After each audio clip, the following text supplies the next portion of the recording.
தொடர்ந்து நம்ம ஈரானுடைய நிலவரங்களை பார்த்துட்டு இருக்கோம். இப்ப வந்திருக்கக்கூடிய ரொம்ப முக்கியமான தகவல், இது பாத்தீங்கன்னா ஒவ்வொரு மனிதர்களையுமே பாதிக்கக்கூடியதுன்னு நம்ம சொல்லலாம். அந்த மாதிரியான ஒரு தாக்குதல் இப்ப நடத்தப்பட்டிருக்கு. இதுவரையும் இது ஈரான் இஸ்ரேல் போராகவே இருந்தாலும் கூட ஈரான்ல பாத்தீங்கன்னா நடக்கக்கூடிய ஒரு விஷயத்தின் காரணமாக என்ன ஆயிட்டு இருந்துச்சுன்னா இங்க தட்டுப்பாடெல்லாம் ஏற்பட்டு இருந்துச்சுன்னு நமக்கு தெரியும். ஆனா என்னதான் தட்டுப்பாடு ஏற்பட்டு இருந்தாலும் நேரடியாக பாத்தீங்கன்னா கேஸ் மேலேயோ இல்ல நேரடியாக பெட்ரோல் மேலேயோ பாத்தீங்கன்னா பெரிய தாக்குதல்கள் நடத்தப்படாம இருந்துட்டு இருந்துச்சு. இப்ப பாத்தீங்கன்னா பெரிய ஒரு தவறை பாத்தீங்கன்னா அமெரிக்கா பண்ணாங்களா இஸ்ரேல் பண்ணாங்களான்னு சொல்லிட்டு அறிவிக்கல. ஆனா 2 பேத்துல யாராவது ஒருத்தவங்க தான் பண்ணிருக்காங்க இந்த அட்டாக்க. ஈரானுடைய சவுத் பார்ட்ல இருக்கக்கூடிய பெட்ரோ கெமிக்கல் காம்ப்ளெக்ஸ் இப்ப என்ன இருக்கு தாக்குதலுக்குள்ள இருக்குன்னு சொல்லிட்டு தஸ்னீம் நியூஸ் ஏஜென்சியே சொல்லியிருக்காங்க.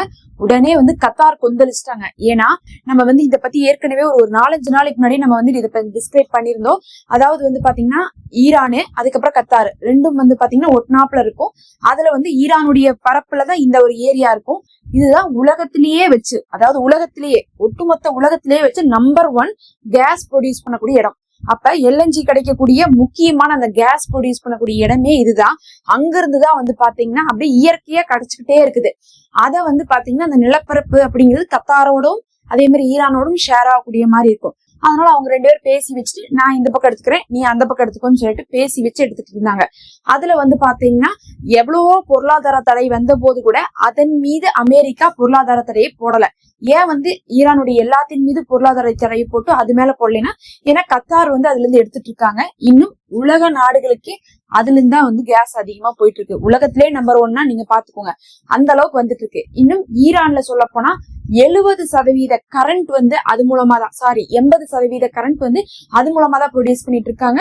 இதே கத்தார்ல பாத்தீங்கன்னா 40% கரண்ட் அது மூலமா ப்ரொடியூஸ் பண்ணிட்டு இருக்காங்க. இப்ப கொஞ்சம் யோசிச்சு பாருங்க, அதவே தாக்கி இருக்காங்கன்னா என்ன ஆயிருக்குன்ட்டு. கத்தார்ல இன்னி பாத்தீங்கன்னா சீக்கிரமா பவர் பத்தாதுன்னு சொல்லிட்டாங்க. ஈரானு இனி இருளதான் மூழ்க போகுதுன்னு சொல்லிட்டாங்க. 80% என்னத்த சொல்றது, பாதி கூட கிடையாது. கத்தாராது 40% தான், ஈரான் 80%. ஏன்னு பார்க்கும்போது அது ஈரானுடைய நிலப்பரப்போடு சேர்ந்த ஒரு இடமா இருக்கும். அங்க அவங்களுக்கு கிடைச்ச ஒரு பெரிய பெரிய பொக்கிஷம் என்னன்னு பாத்தீங்கன்னா இந்த கேஸ். ரெண்டாவது பாத்தீங்கன்னா இந்த கார்க் தீவுல என்ன இருக்குன்னு பாத்தீங்கன்னா உங்களுக்கு கச்சா எண்ணெய் கிடைக்கும். சவுத் பாஸ்ல என்ன கிடைக்கும்னு பாத்தீங்கன்னா இவங்களுக்கு எல்என்ஜி கிடைக்கும், கேஸ் கிடைக்கும். அப்ப நமக்கு வீட்டுக்கு உபயோகப்படுத்தக்கூடிய கேஸ் அங்கிருந்து கிடைக்குது. அதே மாதிரி பாத்தீங்கன்னா நமக்கு வண்டிகளுக்கு எல்லாம் பயன்படுத்தக்கூடிய பெட்ரோலும் பாத்தீங்கன்னா கார்க்ல இருந்து கிடைக்குது. ஈரானுக்கு இது 2 வச்சுதான் ஈரானே பாத்தீங்கன்னா இந்த அளவுக்கு இருந்துட்டு இருக்காங்க. அவங்களுக்கு இதுதான் பாத்தீங்கன்னா பிசினஸ். அந்த நாட்டுல வளமே இதுதான். தண்ணி எல்லாம் கூட கிடைக்காது, அவங்க காசு கொடுத்துதான் வாங்கணும். கடல் தண்ணி தான் என்ன பண்ணுவாங்க நன்னீராக மாத்திட்டு இருப்பாங்க. ஆனா இதெல்லாம் தான் சும்மா போனாவே எடுக்கலாங்கிற அளவுக்கு இருக்கும். அததான் நம்பர் 1 பண்ணிட்டு இருந்தாங்க. அதை வேற அடிச்சு விட்டாங்க. இன்னைக்கு இது பாத்தீங்கன்னா கடைக்கோடி மனிதர்கள் வரையும் பாதிக்கக்கூடிய ஒரு விஷயமா அமைஞ்சிருக்கு. அடுத்தது பாத்தீங்கன்னா இது எந்த அளவுக்கு உங்களுக்கு பாதிப்பை கொடுக்கும்னு சொல்லிட்டு பாத்தீங்கன்னா கிட்டத்தட்ட இது ஒரு சில நாட்கள் என்ன ஆகும், நிறுத்தி வைக்கப்படும். ஏற்கனவே அது நிறுத்திதான் வச்சிருந்தாங்க 15 நாளா. அதுக்கப்புறம் கத்தார் கூப்பிட்டு ஈரான்ட்ட பேசினாங்க, இப்படி எல்லாம் பண்ணீங்கன்னா அதுக்கப்புறம் பாத்தீங்கன்னா உலக நாடுகளே தட்டுப்பாட்டுல இருக்கும், கொஞ்சம் மனசு வச்சு நம்ம என்ன பண்ணிடலாம், இதை ஆரம்பிச்சு விட்டு நம்ம ப்ரொடியூஸ் பண்ணிடலான்னு. சரி ஓகேன்னு சொல்லிட்டு என்ன பண்ணாங்கன்னா ஈரான் ஓகே சொன்னாங்க கத்தாருக்கு. அப்புறம் ஈரானும் கத்தாரும் சேர்ந்து அதை ஆன் பண்ணி விட்டாங்க. அதுக்கு பிறகு என்ன பண்ணாங்கன்னா அது எப்படி உலக நாடுகளுக்கு சப்ளை பண்ணலாம் அப்படின்னு சொல்லிட்டு யோசிச்சுட்டு இருந்தாங்க கத்தாரு. அதாவது சவுதியில இருந்து வெஹிக்கல் கொண்டு அது மூலமா நம்ம டிஸ்ட்ரிபியூட் பண்ணலாமான்லாம் யோசிச்சுட்டு இருந்தாங்க. இந்த நேரத்துலதான் இதை அடிச்சிருக்காங்க. இப்ப இது எத்தனை நாள் ஆகும் ரிப்பேர் ஆகிறதுக்கு அப்படிங்கிறது, ரெடி ஆகிறதுக்கு அப்படிங்கிறது தெரியல. ஏன்னா ஒரு சைடு அப்படிங்கிறது மட்டும் தான் கொடுத்திருக்காங்க, அடிக்கப்பட்டது ஒரு பார்ட் ஆஃப் த பிளேஸ் அப்படின்னு சொல்லியிருக்காங்க. முழுசாலாம் அழிக்க முடியாது யாராலையும், ஒரு குறிப்பிட்ட பகுதியை அடிச்சிருக்காங்கன்னு வச்சுக்கோங்க. ஆனா அதெல்லாம் சரி பண்ணிட்டு தான் என்ன பண்ண முடியும், அதை என்ன பண்ண முடியும், மீட் எடுக்க முடியும்.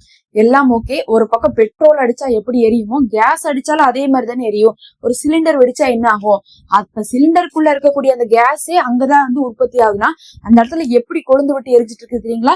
இப்ப நான் ஒரு இமேஜ் போட்டிருக்கேன் பாருங்க, அது ரொம்ப தூரத்துல எடுத்திருக்காங்க. பார்த்தாவே அப்படியே ஃபுல்லா கருப்பாவும் செவப்பாவும் தான் தெரிஞ்சிட்டு இருக்கு. ஒன்னா நெருப்பா தெரியுது, இல்ல புகையா தெரியுது. இப்ப பார்க்க போனா ஈரான் முழுவதுமே என்ன ஆயிடுச்சுன்னா சுவாசிக்க தகுந்த காற்று இல்லைன்னு சொல்லலாம். அந்த அளவுக்கு பாத்தீங்கன்னா இப்ப தாக்குதல்கள் நடந்து அங்க அட்மாஸ்பியரே ரொம்ப முழுசா வீணா போச்சுன்னு தான் சொல்லணும். இத பார்த்துட்டு ஒரு பக்கம் கத்தாரை கொந்தளிச்சு யார கேட்டு இப்படி அடிச்சீங்க, எனக்கும் அதுல தொடர்பு இருக்குல்ல, இப்படி நீங்க பண்ணி இப்ப உலகத்துக்கே கஷ்டத்தை கொடுத்தீங்களேன்னு கேட்டாலும் மறுபக்கம் ஈரான் என்ன பண்ணிருக்காங்க, அவ்வளவுதான் நீ குறிச்சு வச்சுக்கோ, உன்னுடைய கேஸ் ஃபீல்டு எங்க இருக்குன்னு எனக்கு தெரியும்னு சொல்லிட்டு இஸ்ரேலுடைய கேஸ் ஃபீல்டு இருக்கக்கூடிய இடத்தெல்லாம் பட்டியல் போட்டு அடுத்து உங்களுக்கு அங்கதான் அடிக்க போறோம், நீங்க இனிமேல் எண்ணெய் வளத்தையோ இல்ல கேஸ் ஃபீல்டையோ நீங்க யோசிச்சு கூட பார்க்க முடியாதுன்னு சொல்லியிருக்காங்க. அப்ப ஈரானும் ரொம்ப கொந்தளிச்சிட்டாங்க. இன்னொரு பக்கம் கத்தார் மனசு உடைஞ்சு போயிட்டாங்க. ஏன்னா கத்தார் என்ன நினைச்சிட்டு இருந்தாங்கன்னா, இப்ப ஈரான்ல இருந்து நம்ம தப்பிச்சுக்கணும், அதுதான் நமக்கு இருக்கிற ஒரே இலக்குன்னு நினைச்சிட்டு இருந்தாங்க. அப்பப்ப கொஞ்சம் பேச்சுவார்த்தை எல்லாம் பேசி புடிச்சு, எனக்கு வேற கஷ்டமா இருக்கு, ஈரான் எங்களை அடிச்சதெல்லாம் அப்படி இப்படின்லாம் ஒரு 4-5 நாளைக்கு முன்னாடி பேசியிருந்தாரு கத்தாருடைய அமீர். ஆனா இவனுங்களுக்காக தான் நம்ம அடி வாங்குறோம், இந்த அமெரிக்கா இஸ்ரேலுமே நம்மளே அடிச்சிட்டாங்க பாரு, நம்மளே ஒரு நிமிஷம் கூட யோசிச்சு பார்க்காம அடிச்சிட்டாங்களேன்னு சொல்லிட்டு ரொம்ப விரக்தியில இன்னைக்கு என்ன பண்ணிருக்காரு கத்தாருடைய அமீர் ஷாக் ஆயிருக்காரு. ஃபர்ஸ்ட் ரியாக்ஷன் கொடுத்ததே அவருதான். 2வது ஈரானே ரியாக்ஷன் கொடுத்தாங்க.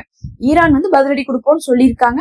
கண்டிப்பா அவங்க பாத்தீங்கன்னா நிறைய இழப்புகளை தழுவிட்டு இருக்காங்க, கொஞ்சம் நஞ்செல்லாம் கிடையாது, நிறைய இழப்புகளை தழுவிட்டு இருக்காங்க. பதிலடியும் செம்மையா கொடுத்துட்டு இருக்காங்க.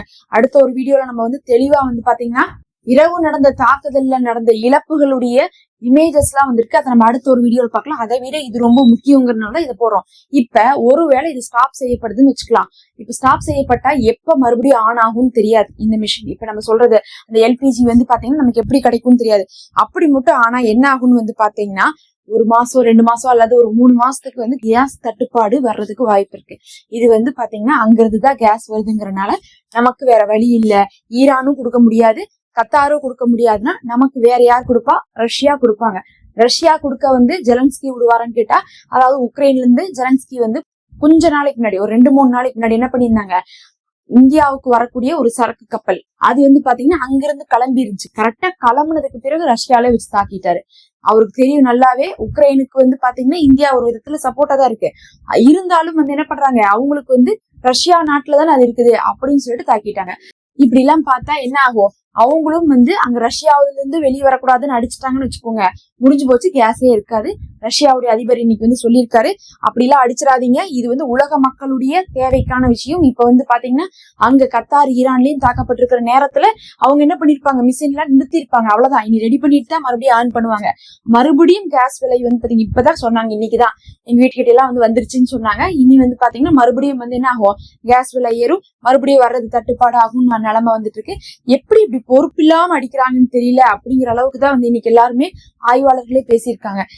சும்மா இவங்க ஊர் உலகத்துக்கே பேசும்போது ஈரான் ஒரு சர்வாதிகாரி, அவங்க மக்கள் கஷ்டப்படுறாங்கன்னு சொல்லிட்டு இவங்க போய் எங்க அடிச்சிருக்காங்க, அங்க இதுல பெட்ரோல் மேலேயும் கேஸ் மேலேயும் அடிச்சா யாருக்கு நஷ்டம், உலக நாடுகளுக்கே நஷ்டம். அப்ப ஈரான் சர்வாதிகாரி, ஈரான்ல இருக்கக்கூடிய மக்கள் கொடுமைப்படுத்தப்படுறாங்கன்னு சொல்லி போட்டு இவங்க போய் அடிச்சது என்னன்னா, உலக மக்களே கஷ்டப்படுங்கடா, நீங்க எல்லாரும் சேர்ந்து அழுகுங்கடாங்கிற அளவுக்கு பண்ணி விட்டு இருக்காங்க.